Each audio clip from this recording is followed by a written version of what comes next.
Tânia Fernandes de Carvalho, muito obrigada por sua presença, por ter aceitado o nosso convite, Tânia. Eu é quem agradeço por a possibilidade de estar aqui. Tânia, eu te conheci assistindo uma palestra na Obreiros do Amor e da Misericórdia, que você foi falar sobre esse livro, né? Deixe-me partir, né? E esse livro eu achei muito interessante, porque você tem um grupo de enlutados. Nós temos na nossa casa espírita, nós resolvemos, já tem 11 anos, acolher aqueles que perderam um ente querido. Temos esse olhar especial para alguém que está sofrendo demais. Porque o luto, Maristela, é o momento mais grave na vida de uma pessoa. A pessoa desarticula totalmente o seu mundo emocional. São raras as pessoas que veem a morte como partiram antes.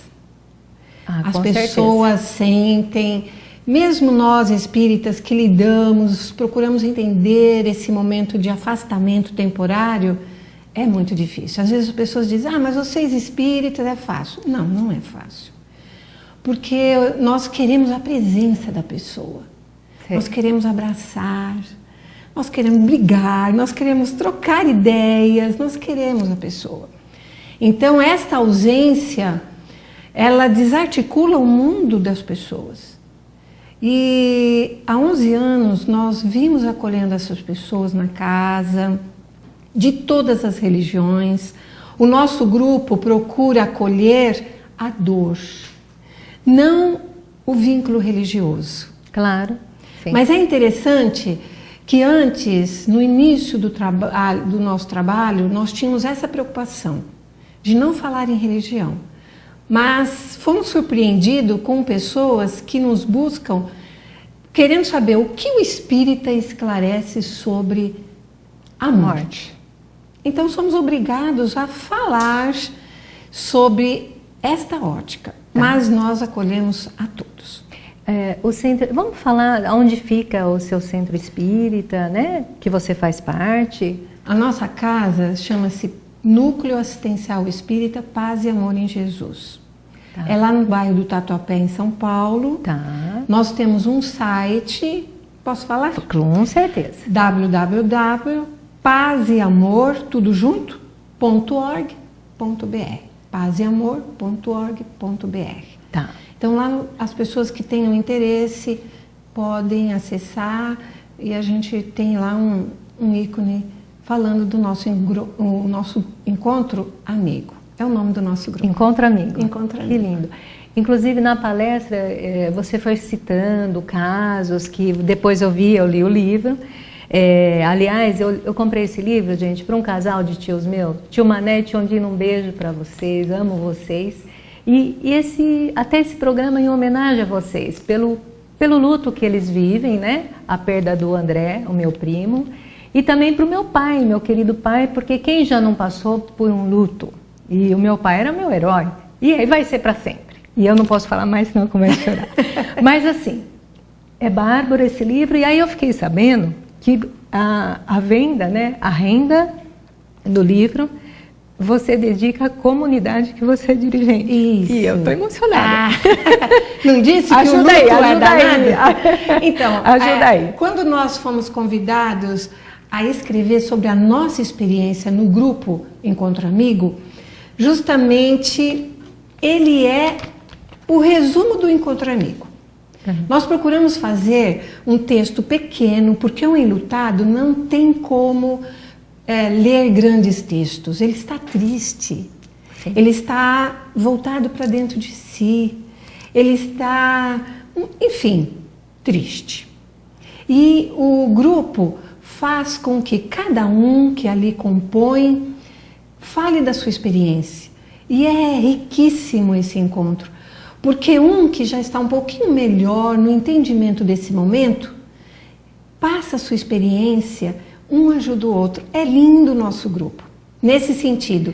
Cada um colabora com o luto do outro, porque o luto ele tem fases. São 5 fases mais ou menos, que Elizabeth Kubler-Ross, uma psiquiatra, onde os psicólogos nossos estudam o seu trabalho, ela identificou 5 fases.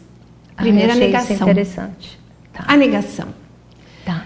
Nós não acreditamos que a pessoa partiu. Nós ficamos aguardando a sua volta. Tá. Um telefonema. Não é? Aí, quando a gente vê que o tempo passa e isso não acontece, nós entramos na fase da raiva. E normalmente, Maristela, as pessoas brigam com Deus. Sim. Por que isso aconteceu comigo? Depois que a pessoa briga e não consegue, ela percebe que é frágil. Então ela entra na fase da depressão. Tá. Desculpe, antes da depressão ela troca, ela tem a fase da barganha. Eu deveria verdade. ter ido no lugar do meu querido. Tá. Essa fase é muito grave, né? E muitas vezes a pessoa, ela quer partir antes, porque ela quer se encontrar com o seu ente querido. Tá. E nós, espíritas, através do nosso querido Chico Xavier, que eu acho que ele é conhecido mundialmente, Sim. ele nos escreve experiências de quem partiu antes pelo suicídio como um dos piores caminhos, porque é aí que a gente não encontra mesmo o nosso querido, porque estamos em patamares diferentes. Bom, não adianta querer trocar de lugar, não adianta querer se matar para encontrar o querido, a pessoa entra numa depressão profunda. Tá. E aí ela precisa buscar ajuda. Né? E as pessoas resistem muito a buscar ajuda. Pode buscar ajuda com um médico, pode buscar ajuda num grupo de acolhimento, pode buscar ajuda com um psicólogo. Então isso é muito importante. Tá. Aí ela vai se tratar. Em se tratando, ela chega na fase do deixe-me partir, da aceitação. Ela compreende que existem forças superiores que nós não comandamos. E que o seu querido está vivendo num outro momento. Toda religião mostra isso. Sim. Ou no céu, ou no inferno, ou no purgatório, ou enfim. Um dia vamos nos encontrar no juízo final. Uma forma de energia. Numa forma de energia, enfim. Todas as religiões, elas mostram de uma forma que se prossegue. Assistindo a sua palestra, eu vi que o quanto a gente às vezes nos tornamos limitados, como de certa forma algumas pessoas com deficiência, né? Exatamente. Por um determinado tempo, alguns, como eu quando perdi meu pai, acho que por 1 ano eu diria, e eu vejo pessoas que às vezes anos e ainda não se recuperaram, né? E vive a perda de uma pessoa querida, né?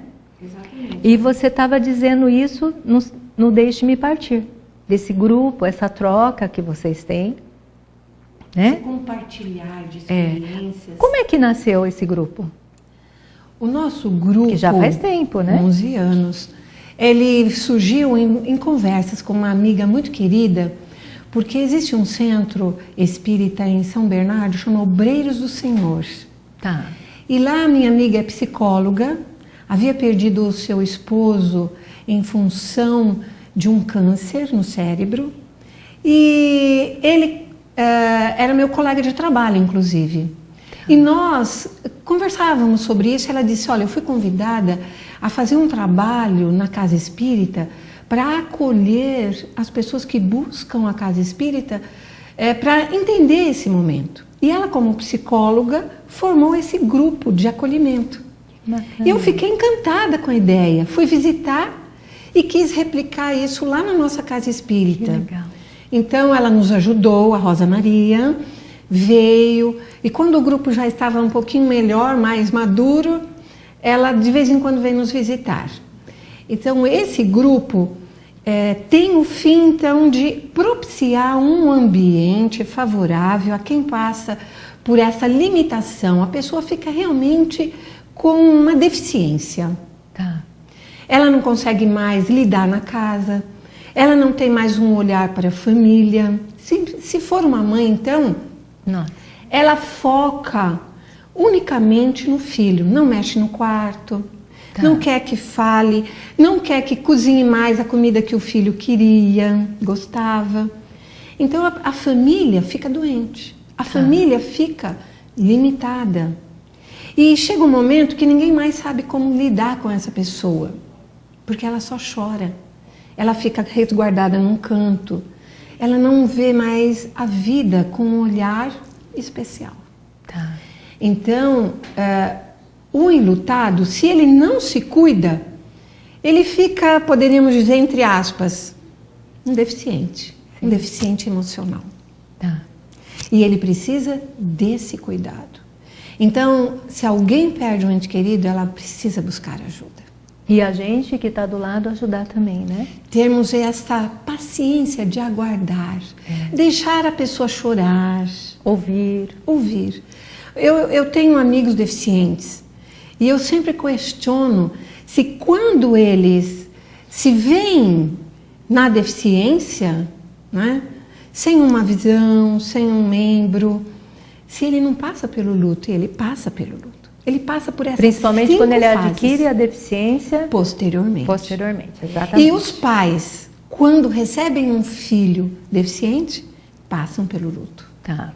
Pelo maior amor que nós tenhamos pelo filho. Sim. Vem a pergunta, por que comigo? Exatamente quando nós perdemos um ente querido. Por que isso aconteceu comigo? Por que Deus fez isso comigo? Certo.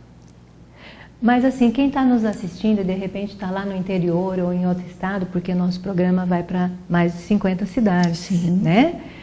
E aí a pessoa, poxa, eu gostaria de conhecer. Tem o site que a pessoa pode entrar e conhecer todo o trabalho, né? Exato. E também vocês podem adquirir o livro. De que forma? O livro, se a sua cidade ainda não tem uma grande livraria, porque nos grandes shoppings nós temos grandes livrarias. Lá tem. Lá você vai encontrar. Caso contrário, entra no site da editora. www.petit.com.br